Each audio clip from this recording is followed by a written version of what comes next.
প্রশ্ন করো। এদা আমাদের এই কান দুই পাশে কেন? দুটো দুই পাশে আসতে দেখেই তো তোর সুন্দর দেখা যায়। কেন আমি দেখতে কি খারাপ নাকি? কেন তুই নাটা না? এদা তাহলে তুই এই প্রশ্নের উত্তরটা আমি জানি না। এদা কান দুটো যদি পেটের মধ্যে থাকতো তাহলে ভালো হতো না? কিরম ভালো হতো? পেটের ভিতরে সব শব্দ আমরা শুনতে পারতাম। আর জামা কাপড় পরার পর যখন কান দুটো ঢাকা পড়ে থাকতো তখন তুই কি করে শুনতি আমি ডাকলে?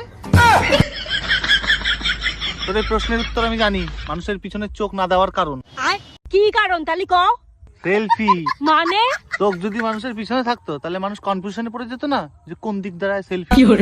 আচ্ছা দাদা তাহলে মানুষের পা দুটো নিচেই কেন? তা কোথায় থাকবে? পার জায়গায় হাত থাকবে, হাতের জায়গায় পা থাকবে। তাহলে কি হবে? তাহলে আমরা উল্টো হয়ে হাঁটতে পারতাম। এই তোর পা যদি হাতের জায়গায় থাকতো তাহলে তুই ভাত খেতি কি দিয়ে? পা দিয়ে? তা খেলাম তো কি হয়েছে? তাড়াতাড়ি খাওয়াচ্ছি।